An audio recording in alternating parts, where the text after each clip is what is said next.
Alright, so this week I focused on three learning goals to explore when talking about UDL and AT.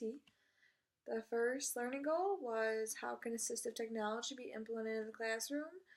Not really um, too sure on how things are done in a school setting, so I want to be a little bit more informed. Second learning goal was does assistive technology and UDL go hand in hand?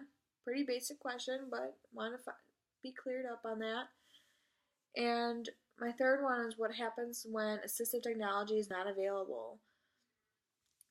So using the resources provided and additional resources I found information on these learning goals to assist in my knowledge on AT and UDL.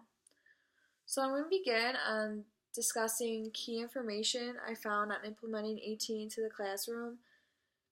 So teachers who use just traditional classroom instructions and materials may find that students with disabilities often have difficulty accessing the general education curriculum, and it makes it a difficult school year then.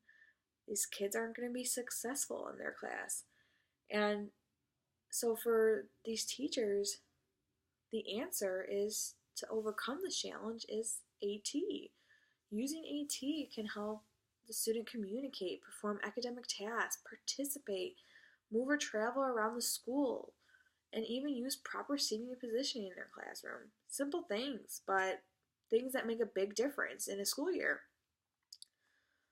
When AT is appropriately integrated into the general education classroom, students are equipped with multiple means to complete their work and meet their educational goals.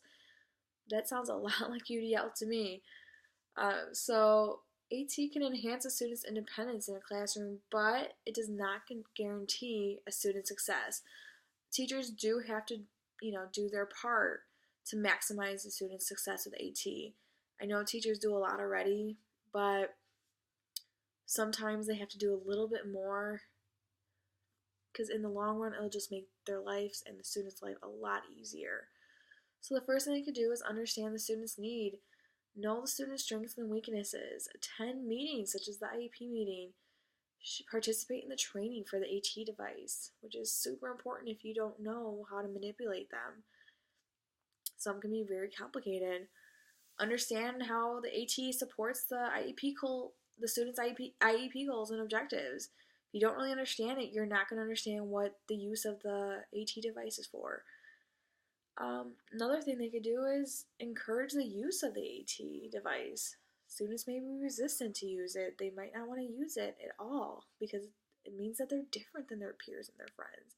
So encourage it. So explain to them that if they use it, they're going to be successful in their classroom and their education is going to be way more enjoyable. And the last thing that teachers can do is collaborate and communicate with people who are knowledgeable about AT devices. If the teacher needs to seek information or support on it, if the AT is not working, communicate with the IEP team to find a new option. Communicate with teachers and family members about what is and not working. I mean, I know this sounds like extra work for a teacher, but this is really all about what will help the students succeed in the classroom, and that is what all UDL is about. It brings me to my next point and my next learning objective for this week. Is AT and UDL the same thing? How is it different? And the answer is that they go hand in hand. Some people think they're identical, but from the article I read, which I posted, they kind of complement each other. They kind of depend on each other. They complete each other, as cheesy as it sounds. UDL is put in place to reduce possible barriers that may arise to hinder the learning of a student. An a student may need an AT device to help eliminate a barrier. So if a student can't communicate, an AT device may allow them to communicate.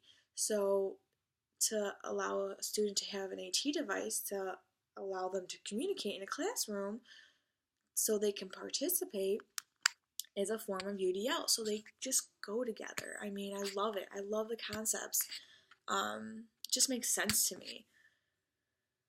But so to bring me to my next goal, I was wondering what happens when a student doesn't have access to the AT device. What happens to implementing UDL? I realize now that that was kind of a ridiculous question because students must have access, if they need it, to AT in order to receive free, appropriate public education. It's in their rights to have that stuff available to them. I didn't really think about it that much, but it makes sense to me now. But yeah, AT devices are included in that, which is fantastic. I kind of expanded and kind of researched a little bit more because I wasn't too sure about. I mean, I've seen AT devices, but I haven't really looked more, in depth about them. But to my surprise, this is kind of going off subject, but I always assumed AT devices were expensive or high tech equipment. But actually, they could be also small, simple, and obviously they're free for free, appropriate public education, so they're inexpensive. They could be as simple as a specialized rubber pencil grip, which really shocked me when I read that.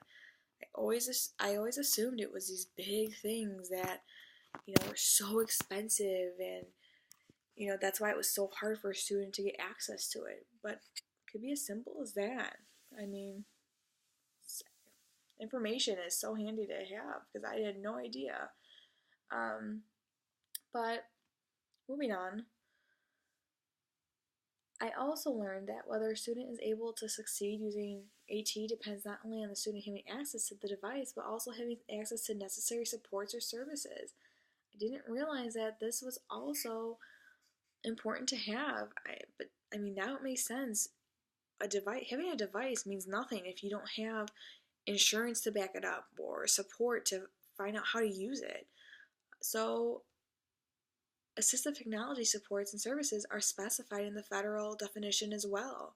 They include evaluating the student's need for a device, buying, leasing, or acquiring the device, selecting, fitting, adapting, repairing, or replacing it, coordinating services for a student, and providing training, which is fantastic because most people are going to need training on that device. No one's going to know how to use it right away. So it's great, and it's not even just for the student that gets training, it's for the family, the teachers, and anyone who is going to be involved with that device. So great information. Thought I would share it. Thank you for listening, and see you guys Tuesday.